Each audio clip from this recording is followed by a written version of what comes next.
Parabéns, Igreja Amém. Batista Adonai, por 28 anos. Eu me lembro muito bem, 28 anos atrás, quando inauguramos a igreja ali no CSU. E hoje Deus tem dado um terreno grande, um prédio lindo e útil para vocês. Parabéns. O salmista em Salmo 126, 3 diz: Sim, coisas grandiosas fez o Senhor por nós, por isso estamos alegres. Nós alegramos com vocês pela obra que Deus tem feito através da igreja ali no Habitacional Turu. E a nossa oração é que vocês sejam uma luz, um farol para aquele povo, para que eles também possam ganhar um relacionamento com Jesus. A nossa família está bem, nós, nossos filhos, nossos netos, a minha mãe de 93 anos, todos nós estamos bem. Continuamos trabalhando em casa, ajudando nossos missionários, conectando com eles através de Zoom, de WhatsApp, de outras maneiras virtuais, esperando o momento em que podemos viajar mais uma vez. Mas, embora nós estamos em isolamento social, Deus não está isolado. Ele continua trabalhando através dos nossos missionários, ganhando almas para Jesus, ministrando para as pessoas, em maneiras que não pensaram antes, né? Então, nós louvamos a Deus pela obra que Ele está fazendo. Parabéns, Igreja Batista Adonai. Amém. Parabéns.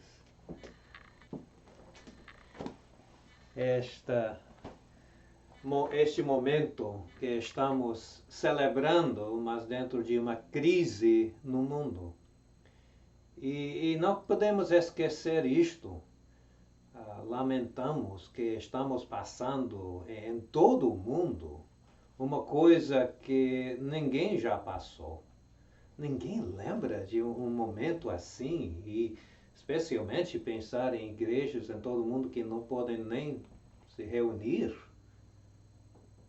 E além da crise do vírus, estamos passando por um tempo difícil, um tempo de crise econômica. E a igreja Adonai está sentindo isto. E lamentamos também a passagem de nossa irmã Glória, nossa amiga. E que dor que sentimos em ouvir estas notícias. E exatamente em este momento em que a igreja está reunida para celebrar. E celebrar um evento muito importante, o aniversário de mais um ano de existência da Igreja Batista Adonai em Turu. E nós celebramos com vocês, mas ao mesmo tempo reconhecemos que é um tempo difícil para todos nós. No meu país, estamos passando um tempo em que pessoas estão tentando destruir estátuas da nossa história. E estamos correndo o risco de esquecer o nosso passado, a nossa própria história. E o perigo grande é que quando nós esquecemos o passado, esquecemos a nossa história. Estamos correndo um risco de repetir as coisas erradas, as coisas ruins. Devemos lembrar a nossa história. As coisas boas e também as coisas difíceis, porque fazem parte de nossa vida, a nossa própria história. Então celebramos com vocês e dentro deste contexto todo, eu lembro as palavras de Abacuque, que estava passando um tempo semelhante, mas no final do livro dele, ele falou que mesmo que o mundo está caindo em pedaços, estou não recitando exatamente, mas é mais ou menos isto, mesmo que o mundo está caindo em pedaços ao nosso redor, o soberano é a nossa força. E posso exultar e me alegrar no Senhor, o Deus da nossa salvação. Então é a mensagem de de esperança dentro de um tempo difícil. No sábado passado, eu e Corina fomos visitar uma casa que foi construída por um amigo de Josué. Josué é nosso filho mais velho. Então, nos convidou para ver esta casa que ele foi contratado, o amigo, de construir. E realmente uma casa muito bonita. Quando nós fomos lá, só chegando lá, a aparência de fora foi muito bonita, com verde e grama e plantas ao redor, em frente e atrás. E quando entramos na casa, é tudo de uma qualidade muito boa. Bonita e também útil. Vamos dizer também muito cara a casa. Mas porque foi uma casa bem construída. E estava pensando sobre isto e me lembrei que esta casa reflete o seu construtor. Quando eu estava olhando para a casa e as coisas boas que tinha, eu estava pensando no amigo de Josué, que é o construtor, de como ele construiu a casa, como ele escolheu bem as coisas para usar os materiais bons. E exatamente neste sentido que chegamos para o tema do aniversário da igreja, que edificarei a minha igreja. Sabe que a igreja é a construção de Jesus, ele é o construtor. E por isso podemos celebrar o fato que esta igreja, esta construção reflete o seu construtor, o seu fundador, Jesus. Podemos olhar em Mateus 16, de onde vem esta declaração de Pedro e também a declaração de Jesus quanto à construção de sua igreja. E sabemos que eles chegaram para Cesareia de Filipe, uma região ao norte de Capernaum. E Jesus quer saber o que as pessoas estão dizendo sobre mim. E sabemos que Pedro respondeu que tu és o Cristo, o Filho do Deus vivo. Isto é versículo 16. E Jesus responde em versículo 17, feliz é você, Simão, filho de Jonas, porque isto não foi revelado por carne ou sangue, mas por meu Pai que está nos céus. E eu lhe digo que você é Pedro, e sobre esta pedra edificarei a minha igreja, e as portas do Hades não poderão vencê-las. Eu lhe darei as chaves do reino dos céus. O que você liga na terra terá sido ligado nos céus, e o que você desliga na terra terá sido desligado nos céus. E depois ele falou de seu sofrimento, logo depois desta declaração. Mas o que queremos enfocar hoje é esta frase, edificarei a minha igreja. Eu não quero discutir muito sobre o que é a pedra. Mais ou menos são duas opções que pessoas pensam. Um é que Pedro, como uma pessoa, é a pedra, e Jesus, de uma forma, colocou Pedro como a pedra fundadora da igreja. Outros dizem que não, Jesus está reconhecendo que a própria declaração de Pedro é o fundamento da edificação da igreja. Não vamos combater ou discutir estas duas ideias. Talvez as duas ideias nós podemos ver que são parte do que Jesus está dizendo, mas eu pensei em outra coisa. A igreja de Jesus reflete o seu fundador, que é Jesus, como Jesus reflete o seu Pai. E eu posso ver isto na palavra filho. quando eu estava olhando mais uma vez este texto, eu notei uma coisa interessante. A palavra filho aparece umas vezes. E, inicialmente, Jesus se chama filho do homem. Quem os outros dizem que o filho do homem é? Jesus está se identificando com a humanidade. Eu sou homem, eu sou filho do homem. Quer dizer que eu sou humano. E é uma frase que ele usou muito na sua própria descrição de si mesmo. Mas depois, Pedro usa a palavra filho na própria declaração que ele fez. Tu és o Cristo, o Filho do Deus vivo. E nota a resposta de Jesus, que ele diz, tu és, feliz é você, Simão, filho de Jonas. Porque Jesus chamou Pedro, ou Simão, usando o nome hebraico, como o filho de Jonas, neste contexto. Eu estava pensando que a palavra filho, no contexto hebraico, é muito importante, porque muitas vezes as pessoas são identificadas com o seu pai.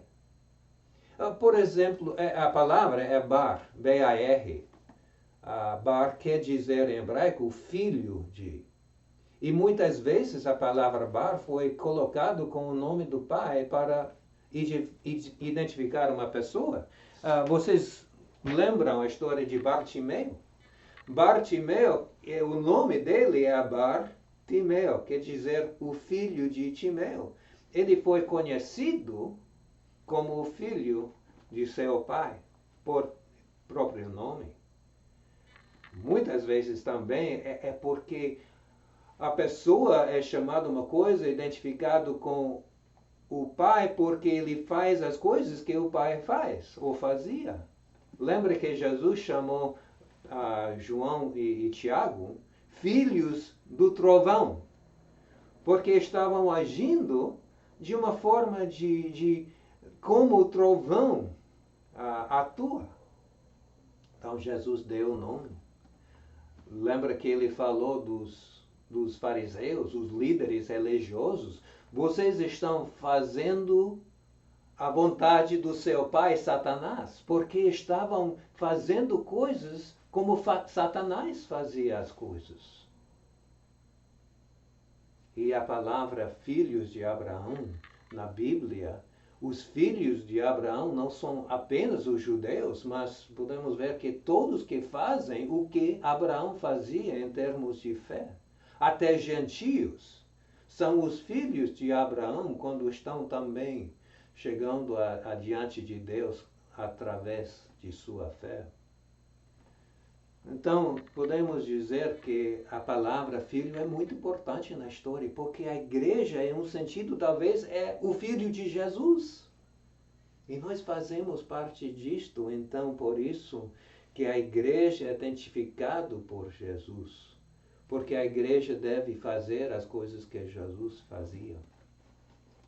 Eu sei que muitos anos é nossa vida com os nossos filhos, quando entramos num lugar e os filhos não são tão conhecidos, pessoas identificaram eles como, você é filho de Jaime e Corina. Porque diz, eu conheço Jaime e Corina, agora eu posso colocar você neste contexto, como os filhos de Jaime e Corina. Agora, eu tenho que dizer que quando chegamos a uma nova situação, onde nós não estamos muito conhecidos, até voltando para a nossa igreja aqui, as pessoas, quando nós nos apresentamos, dizem, você é os pais de Josué ou de Michael. Eu agora conheço vocês, não porque vocês são uma coisa, mas porque estamos lembrando dos seus filhos. Mas a coisa é isto, que estamos identificados com a nossa ligação com os nossos pais. Importante para esta história, porque tem outro texto que eu quero olhar é 1 Coríntios 3, porque Paulo vai levando esta ideia da construção da igreja para a nossa própria parte. Em capítulo 3, versículo 10 de 1 Coríntios 3, 10, Paulo diz: conforme a graça de Deus que me foi concedida, eu, como sábio construtor, lancei o alicerce. Agora, Paulo está falando de construir a igreja. Pensamos, Jesus é o construtor. Mas Paulo está dizendo agora que eu sou construtor, eu estou construindo. Mas ele diz que lançou o alicerce, mas contudo, veja cada um como constrói, em versículo 11, porque ninguém pode colocar outro alicerce além do que já está posto, que é Jesus Cristo. Então, Paulo está reconhecendo que, sim, Jesus é que colocou a base para a construção da igreja. A igreja foi fundida por Jesus. Não somente que ele colocou o alicerce, ele é o alicerce da igreja. Mas o que Paulo está dizendo é que nós temos uma responsabilidade de construir em cima desta alicerce. E é importante como nós vamos escolher os bons materiais. Lembra daquele amigo que construiu a casa usando boas matérias, boas coisas, de boa qualidade na casa? E nós temos responsabilidade de construir em cima da igreja, o alicerce, construindo a igreja, mas usando os bons materiais. Ele menciona aqui que, versículo 12, se alguém constrói sobre esse alicerce usando, e nota uma progressão ou decreção, começando com a coisa de mais valor, mais duração, ouro, prata, pedras preciosas, depois madeira, feno e palha. E vai de cima para baixo, e o que é que vai sobreviver? O que vai durar? É um bom material de ouro e pedras preciosas e prata, estas coisas. Por que é importante? Porque isto vai ser testado. Um dia o que nós fazemos para a igreja será testado. Não para ser salvo. Ele diz, se alguém, em versículo 14, se alguém construiu, se o que alguém construiu permanecer, esse receberá recompensa. Está falando das recompensas que podemos ganhar com as nossas ações de construir na igreja de Jesus.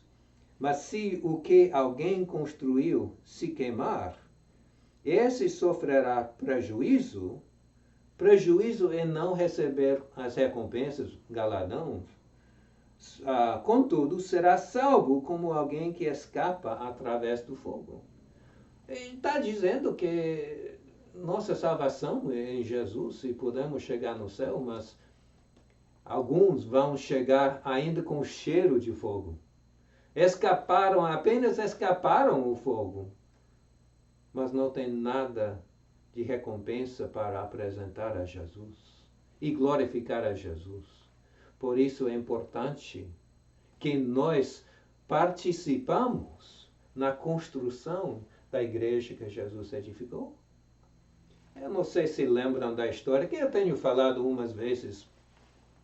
O homem morre e vai para o céu e está olhando no céu e alguém está levando para conhecer o céu. Ele está muito ansioso porque ele quer ver o céu mansão. Já ouviu muitos anos que tem uma mansão no céu que é dele e ele quer ver qual é. Então vai olhando e passa umas casas, mansões grandes e enormes, bonitos, e qual é o meu? Não, a sua casa não fica por aqui, é mais para frente. Ok. Vão passando e tem outras casas grandes, não tão grandes, mas grandes, bonitas. E tudo bem, eu posso morar aqui. Qual dessas casas é minha? Ah, não, a sua não é aqui, é mais para frente. E vai para um lugar que tem casas boas, não grandes, mas boas. E tudo bem, no céu eu posso morar num lugar assim. Então, ok, qual destas casas é a minha? Não, a sua casa é mais para frente.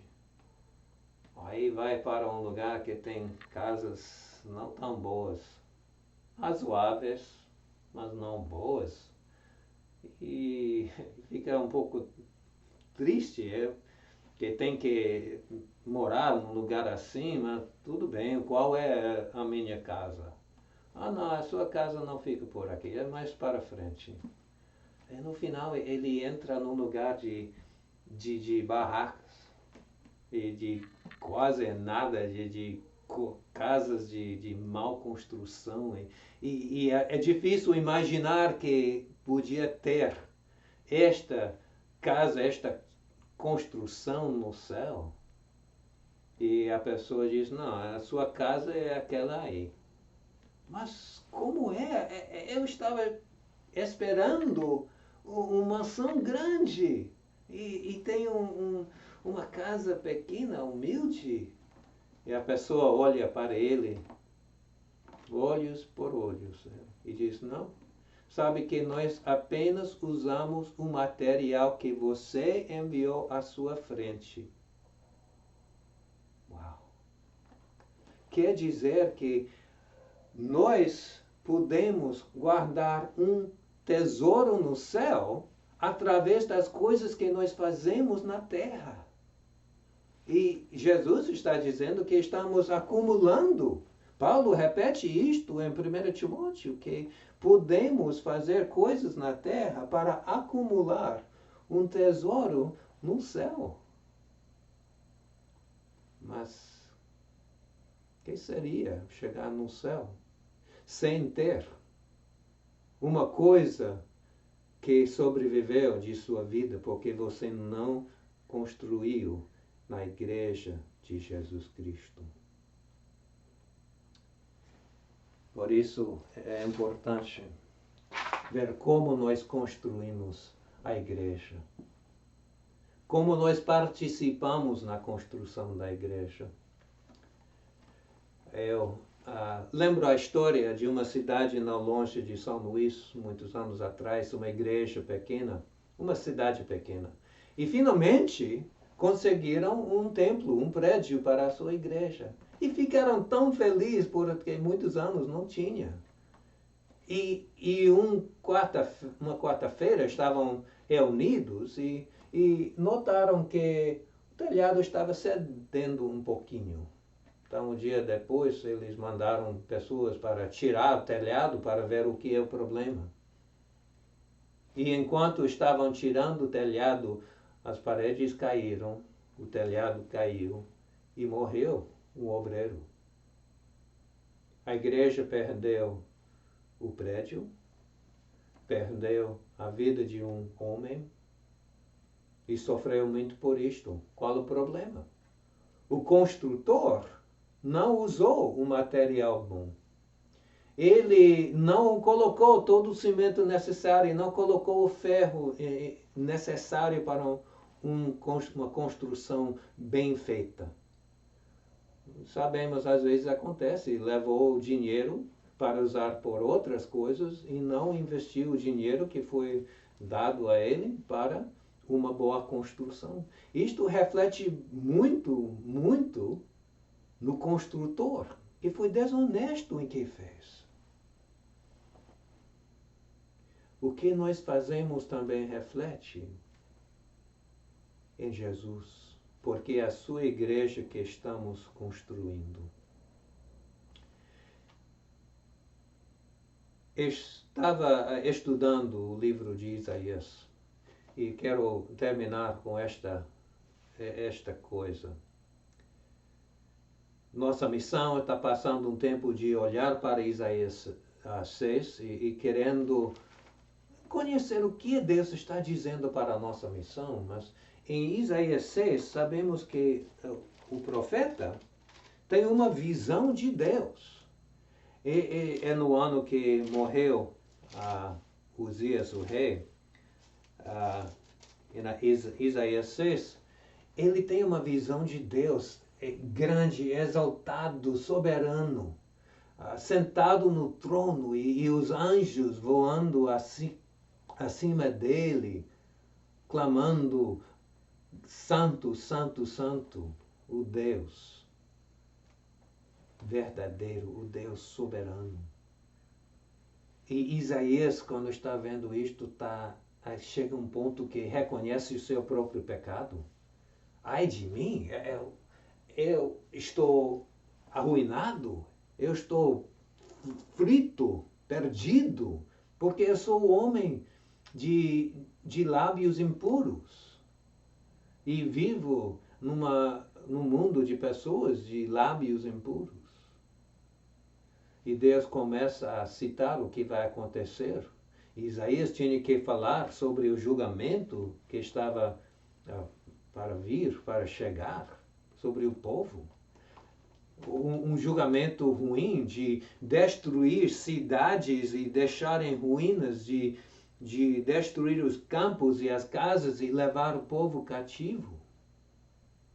Mas no final ele tem um versículo de esperança, só um versículo, que ele diz em versículo 13 de Isaías 6, mas assim como o terebinto e carvalho deixem o tronco quando são derrubados, assim a santa semente será o seu tronco. Cremos que a semente santa refere a Jesus em um sentido, mas também refere às pessoas que permanecem fiéis a Deus, mesmo dentro de um tempo difícil. Nós estamos num tempo difícil. Como a igreja vai sobreviver? Como nós vamos nos manter fiéis a Deus, a sua palavra, a sua missão, o seu povo, a sua igreja? Importa muito o que vocês vão fazer. Na Alemanha, antes da Segunda Guerra, no início, Hitler chegou e convidou as igrejas para participar no seu programa.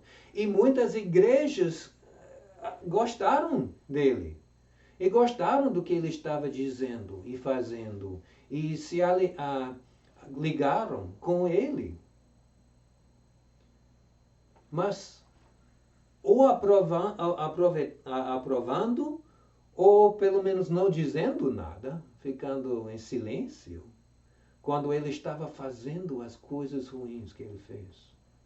Mas um grupo de igrejas reuniram para criar uma igreja contra Hitler, ou não contra, mas pelo menos dizendo: não vamos dobrar o joelho para Hitler e a sua propaganda.